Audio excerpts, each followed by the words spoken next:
Todos os dias há um crime novo. Novo cenário. Novos suspeitos. Novas pistas. Sudocrime, o novo jogo do Observador. Descubra quem foi com a lógica do Sudoku e faça justiça pela sua cabeça. Na secção Jogos em observador.pt ou na app. E o livro com 100 jogos já em pré-venda.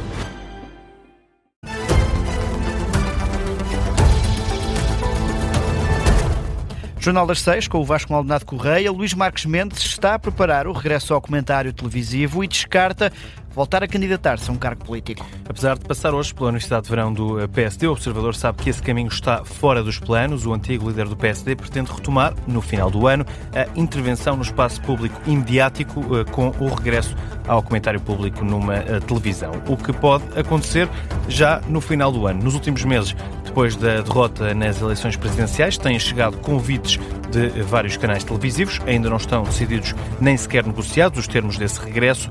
Não está fechado, por exemplo, em que a televisão vai ocorrer esse regresso, nem se será em canal aberto ou fechado. Certo é que Marques Mendes também só aceitou participar hoje na Universidade de Verão do PSD porque o jantar-conferência em que vai estar presente vai funcionar como uma homenagem do PSD a Francisco Pinto Balsemão. A greve dos técnicos de emergência pré-hospitalar, marcada para os dias 14 e 28 de setembro, vai manter-se. É o que, aliás, a Ministra da Saúde, a direção do INEM e o Sindicato dos Técnicos de Emergência Pré-Hospitalar estiveram reunidos esta tarde com o objetivo de chegar a acordo para a greve ser desconvocada.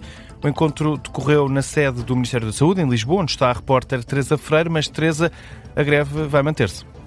Garantia deixada pelo presidente do Sindicato dos Técnicos de Emergência Pré-Hospitalar, que estiveram reunidos com a Ministra da Saúde e com o presidente do INEM durante mais de 2 horas. No fim, Rui Lázaro explica que, apesar de a greve se manter, houve algumas aproximações.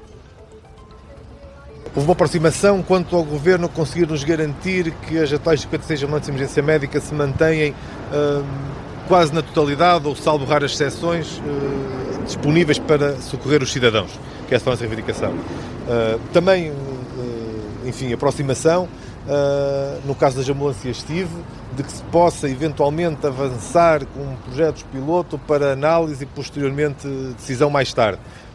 Nós, enfim, demonstramos essa flexibilidade também de receber a contraproposta e analisá-la para tomarmos uma decisão futura. Rui Lázaro que explica que uma das questões onde não chegaram a acordo foi na questão do CODU. Basicamente, o sindicato quer que o atendimento das chamadas se mantenha apenas nas mãos dos técnicos pré-hospitalares e não também dos enfermeiros, como quer a direção do INEM e o Ministério da Saúde. Ora, a verdade é que agora o sindicato fica a aguardar por contrapropostas de parte do Ministério.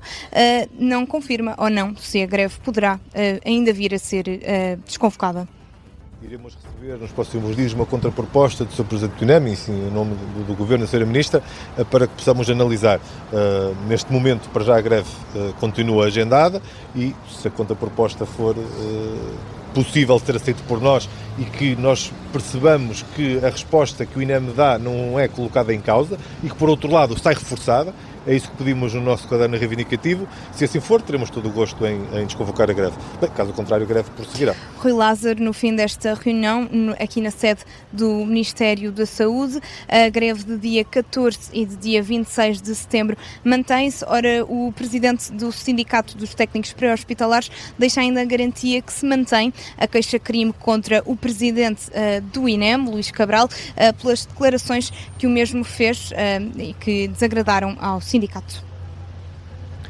Jornalista Teresa Freire, na sede do Ministério da Saúde em Lisboa.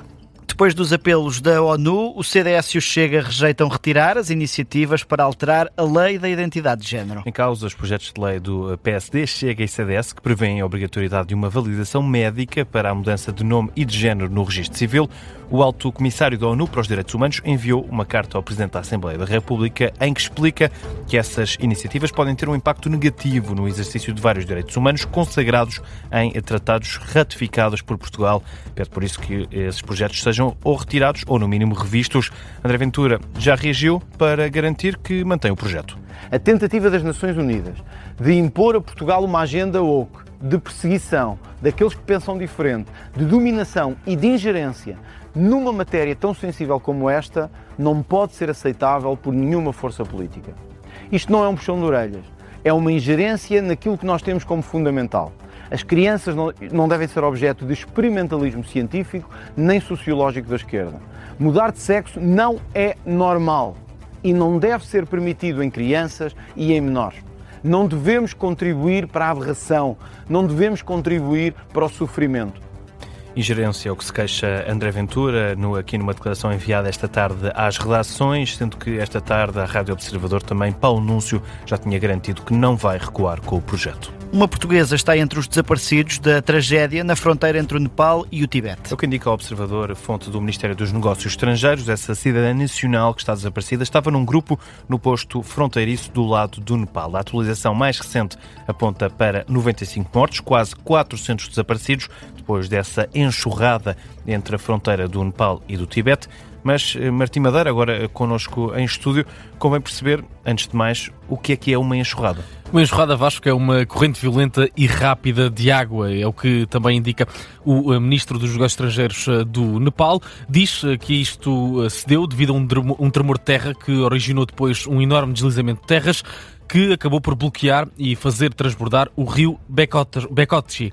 Foi por volta das 9 da manhã locais. Para além disso, o Centro Internacional para o Desenvolvimento Integrado da Montanha, em Katmandu, explica que este terremoto originou de uma avalanche de gelo e rocha, que depois acabou por bloquear o rio, e atribui a culpa desta avalanche ao aquecimento global. Isto porque o Nepal é vulnerável a inundações causadas por lagos glaciares, que são muitas vezes descritas como tsunamis terrestres, ou seja, são massas de água que ficam tão cheias que depois transborda e gera um fenómeno destrutivo com estas correntes.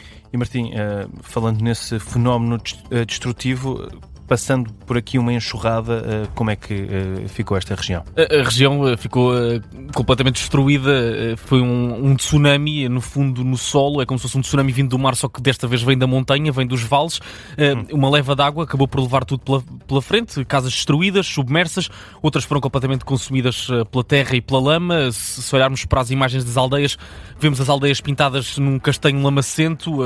Esta enxurrada depois também conseguiu destruir edifícios grandes. Um homem também que pilotava um helicóptero entrevistado pela CNN, diz que viu ondas a chegarem até aos 6 metros de altura quando esta avalanche aquática foi passando por vales e montanhas. Muitos dos vídeos mostram que esta enxurrada abriu uma espécie de rio gigante, um rio com a largura de um vale inteiro e das montanhas inteiras, ocupa mesmo todo o vale, e este rio enorme não só consumiu os vales do Nepal e do Tibete, como também várias aldeias que estão plantadas pelo caminho. Essa destruição no Nepal e no Tibete é aqui descrita pelo jornalista Martim Madeira. Na Justiça, falamos agora da morte de um dos membros do chamado Gangue do Rolex. Ontem, em Lisboa, o advogado Paulo Saio Cunha considera que podemos estar perante um cenário de legítima defesa. O membro do gangue morreu atropelado por um homem a quem tinha acabado de roubar 2 relógios de luxo e um fio de ouro.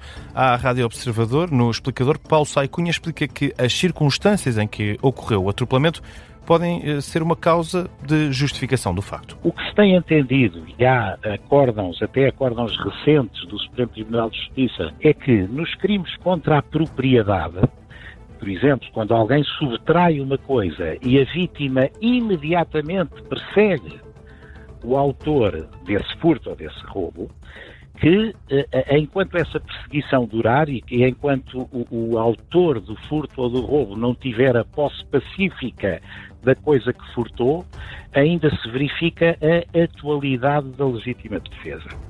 Possibilidade de legítima defesa é o que diz o advogado Paulo Saio Cunha, esteve no explicador da Rádio Observador.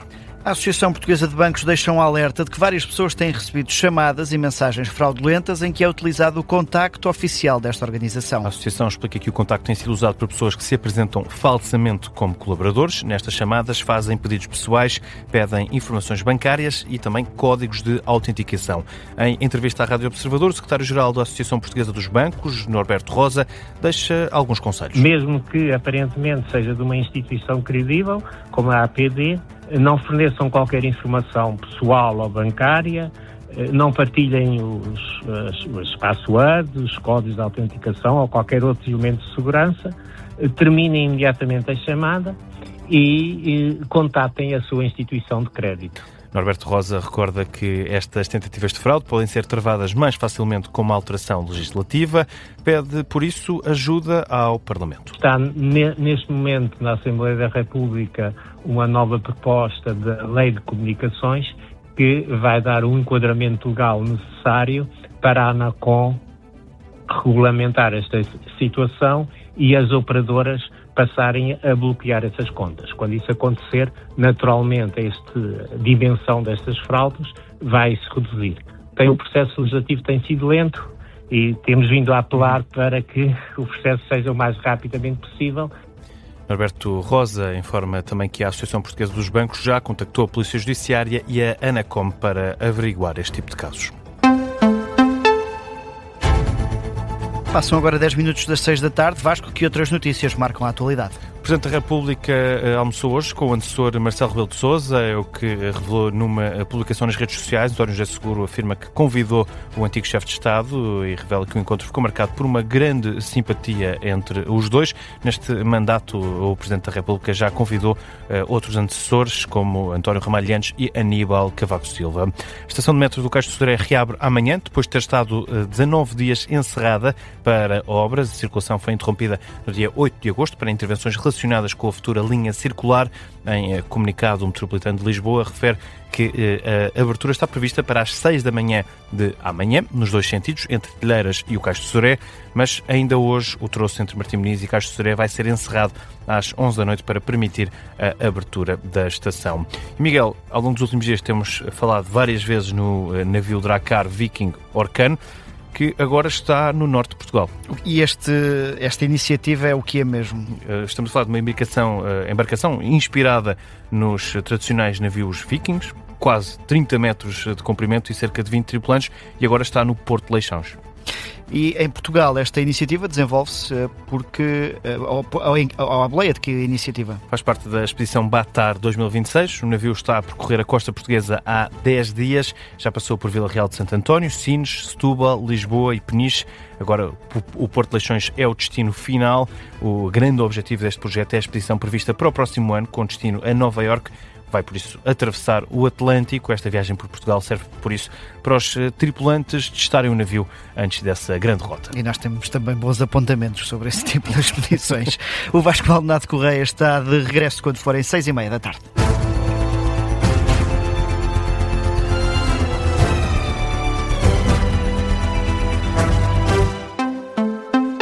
Este programa tem o apoio de BetClick.